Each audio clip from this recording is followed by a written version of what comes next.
I remember the first time it happened, though I'd never admit it out loud. It was a Wednesday in late March. The kind of day when the sunlight slants through the maple trees along Main Street in our small Texas town, painting the sidewalks golden. I had gone into the little coffee shop at the corner, the one with the hand-painted sign that read, "Been there, done that," to meet my wife's best friend, Lorna, for what was supposed to be a quick chat about her volunteer work at the library. Lorna had always been sharp, the sort of woman who could quote poetry while folding laundry or recount town gossip while stirring soup. She had this way of leaning into conversations, eyes bright and calculating, always noticing the smallest details. My wife, Marge, adored her, trusted her implicitly. And I liked Lorna well enough, though I knew she had a subtle energy that made me a little uneasy. That morning, I arrived earlier than planned.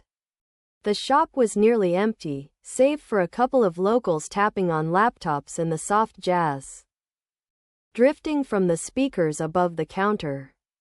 Lorna was already there, sitting by the window with a mug of black coffee, her coat draped over the back of her chair. She waved me over with that lopsided smile that somehow made her look both friendly and dangerously self-aware. "Hey, you made it," she said.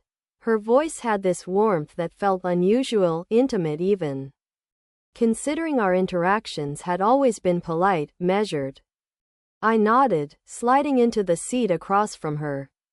We talked about the library's upcoming spring book sale, the piles of donated novels the volunteers needed, and the minor scandal of a missing first edition someone claimed to have donated but misplaced. I found myself laughing at her sarcastic commentary more than I expected. She had a way of making even mundane things seem vivid, alive. Then she leaned in slightly, lowering her voice just enough that the words felt personal, almost conspiratorial. "You know," she said, tilting her head and letting a loose strand of hair fall over her cheek. "You really are something, sweetheart." The word hit me like a splash of cold water. I blinked, unsure if I'd heard correctly. "Excuse me?" I said, trying to keep my tone neutral. But my heart thumped in a way it hadn't in years. "You heard me," she said, voice soft, teasing. Her eyes glimmered with something I couldn't name, something intimate, charged. "Sweetheart, you've got this air about you. Makes you noticeable." I chuckled nervously, shifting in my seat. My mind raced. Marge, my wife. Marge would never say anything like that, at least not in this tone. Lorna's compliment, if that's what it was, felt like a tiny betrayal. A secret whispered into the wrong ears. But it wasn't just the words, it was the way she said them. The way her gaze lingered just a second too long. The subtle dip of her chin toward me as if measuring my reaction. I coughed, trying to clear the sudden tightness in my chest. "Thanks," I murmured, though it felt hollow. I focused on the steam curling from my coffee cup, the faint smell of cinnamon in the air. Anything to distract from the strange flutter of awareness that Lorna had awakened in me. The rest of our meeting was surprisingly normal. Filled with laughter over library mishaps and old town stories, yet every so often she'd let slip a phrase, a glance, a brush of her hand against the edge of the table that made my pulse jump. When I left, I couldn't shake the feeling that something subtle but important had shifted between us, something unspoken and dangerous. Back at home, Marge was in the kitchen, humming a tune I didn't recognize. She looked up as I entered. "How was Lorna?" she asked, smiling, unaware. I smiled back, a little too tightly, and said, "Oh, same as always." But I knew, already, that nothing about that morning had been same as always. That was the beginning of it, the small, almost imperceptible crack in the ordinary rhythm of my life. Every time Lorna spoke or looked at me after that, I felt a flicker of the same strange thrill. The same secret acknowledgement, and though I tried to dismiss it, to remind myself of my loyalty, the word sweetheart echoed in my mind at odd hours, twisting like a thread I couldn't quite untangle. I didn't know then that a single word, spoken behind my wife's back, could unravel so much. It was only a word, yes, but it carried the weight of attention, of desire, of something I'd forgotten I could feel again at my age. And in that quiet little coffee shop, in the slanted March sunlight, I realized that some secrets didn't need to be spoken to be dangerous, they just needed to be felt. I didn't see it coming, not really. After that morning at the coffee shop, things began to shift almost imperceptibly, like the slow tide creeping over the sand. Lorna's attention was subtle at first, just a glance held a little too long, a hand brushing mine when passing the sugar, a joke that seemed pointed more at me than at anyone else. I told myself I was imagining it, that at 65, my imagination had finally decided to play tricks. But deep down, I knew it wasn't imagination. It was a Saturday when it became impossible to ignore. Marge had gone to the farmer's market early, leaving me with an empty house and the hum of the old ceiling fan in the living room. Lorna had called that morning, her voice casual, light, almost mischievous. "Hey," she said, "got a few minutes? Thought I might stop by." I hesitated, feeling that familiar flicker in my chest. "Sure," I said finally, trying to sound calm. When she arrived, the air between us was different. She carried a small basket of vegetables, the smell of fresh basil and tomatoes strong in the enclosed hallway. But it wasn't the basket I noticed, it was the way she looked at me, standing in the doorway with a coat that smelled faintly of lavender, her hair tumbling just so over her shoulder. We sat in the living room, talking about the garden, the weather, local news. Yet every comment she made seemed loaded, every laugh a little too intimate. She leaned toward me as she handed over a particularly ripe tomato. Her fingers brushed mine for just a heartbeat longer than necessary, and I felt it, a spark. A connection I hadn't felt in decades. I told myself to stop. I was married, loyal. Decades of promises and shared history pressed down on me like a heavy quilt. Yet I couldn't. My mind replayed the word she had used in the coffee shop, sweetheart. It wasn't just a word. It was an invitation, a key. And suddenly, it was everywhere in my thoughts, whispering, coaxing. "I've been thinking about the library sale," she said, tilting her head toward me. "But also, I don't know, maybe about how little time we give ourselves to enjoy things. Just for us." I swallowed hard. The phrase was ambiguous, innocuous even, but in her tone, it carried layers I couldn't ignore. I nodded, heart-hammering, trying to anchor myself in reason. "Yes, enjoy things," I echoed. She smiled then, the kind of smile that made the edges of your world tilt. The kind that lingered in the memory long after it vanished. "I thought you'd understand," she said softly. The conversation drifted, but I noticed everything, the curve of her neck, the scent of her perfume, the warmth of her gaze. My mind, which had been quiet for years, suddenly remembered desire, attention, longing. It was frightening in its intensity, thrilling in its unexpectedness. At some point, her hand rested on the arm of my chair. I didn't move it. I couldn't. And when our eyes met, just briefly, I understood that the tension between us had become a living thing, silent, patient, dangerous. After she left, I wandered through the empty house, the echo of her presence clinging to the corners. I poured myself a drink, but the whiskey burned my throat without offering solace. I tried to read, to distract myself with the newspaper, but every word blurred.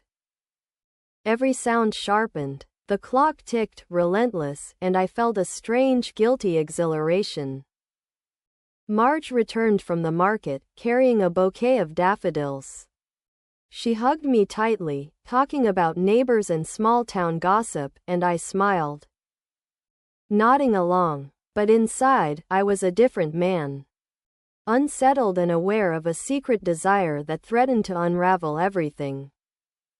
That night, I lay awake, staring at the ceiling, recalling every flicker, every brush of skin, every whispered word. "Sweetheart," I muttered under my breath, tasting it, feeling its warmth. And in the quiet of our bedroom, I realized that a single word, spoken in confidence and mischief, could ignite something that years of routine had buried deep. I didn't know then how far it would go, or whether I even wanted to stop it. But I did know one thing: life had shifted. And in the shifting, I felt both alive and dangerously close to crossing a line I had sworn never to approach again. The days that followed became a careful dance, a rhythm of near misses and charged silences. Lorna didn't overstep, never blatantly, but she had an uncanny way of appearing just when my routine was predictable, at the post office, arranging library books, or even casually jogging past my yard in the late afternoon. Each encounter left me shaken, breathless in ways I hadn't experienced since my youth. One late afternoon, I found myself at the small park near the edge of town. Ostensibly to feed the ducks, though really to think. The sun was dipping low, the air crisp with early spring's lingering chill. Lorna appeared on the walking path, carrying a basket of wildflowers she'd picked somewhere beyond the town limits. She waved, a casual gesture that belied the electricity of her presence. "Fancy seeing you here," I said, trying to keep my voice steady. She smiled, tilting her head in that same mischievous way. "I thought I might find you," she said, her tone soft, intimate. "You always seem thoughtful in this spot." I nodded, though my mind raced. "Thoughtful," she said. Not lonely, not restless, not anything that would hint at desire, but the way she said it. I understood the subtext perfectly. She was aware of me, of the stirrings in me, and she was enjoying the knowledge. We walked together along the path, the baskets of flowers swinging lightly at our sides. I told myself repeatedly, this is innocent.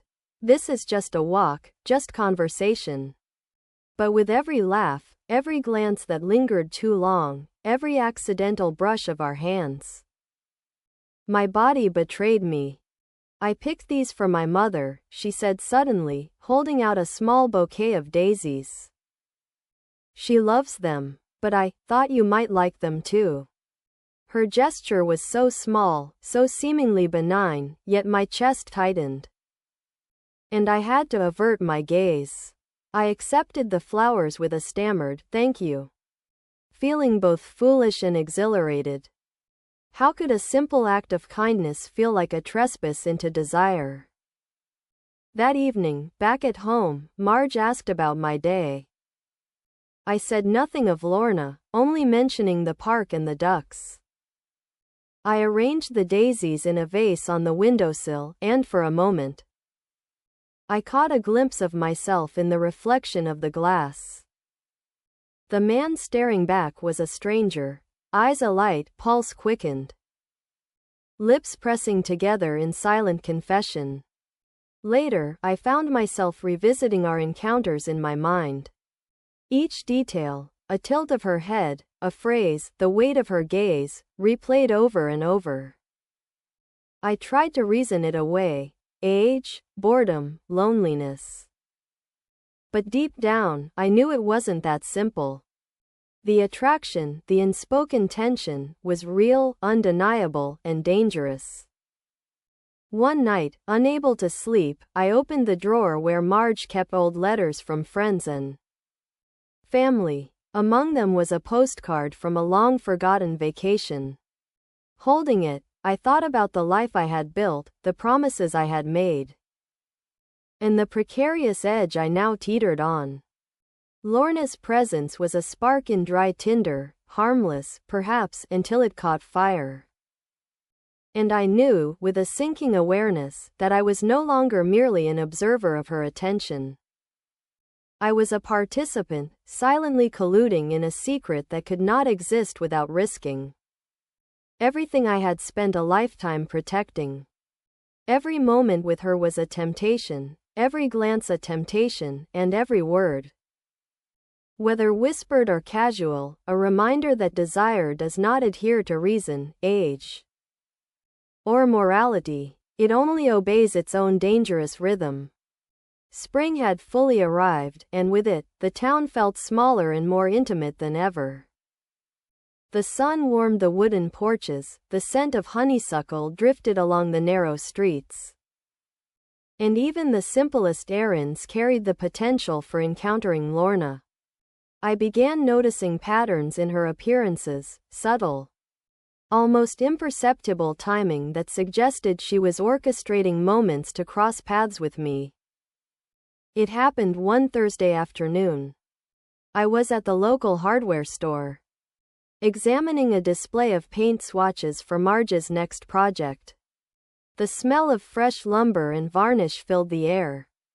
I was considering a shade of pale blue when I heard her voice behind me, soft yet unmistakable.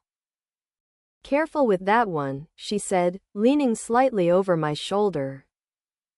"It can look quite different once it dries." I turned, startled, and found her smiling, eyes sparkling with a mix of amusement and something else I couldn't name. She held a small bundle of gardening gloves in her hand, the tips smudged with soil, as though she had just been tending to her own garden.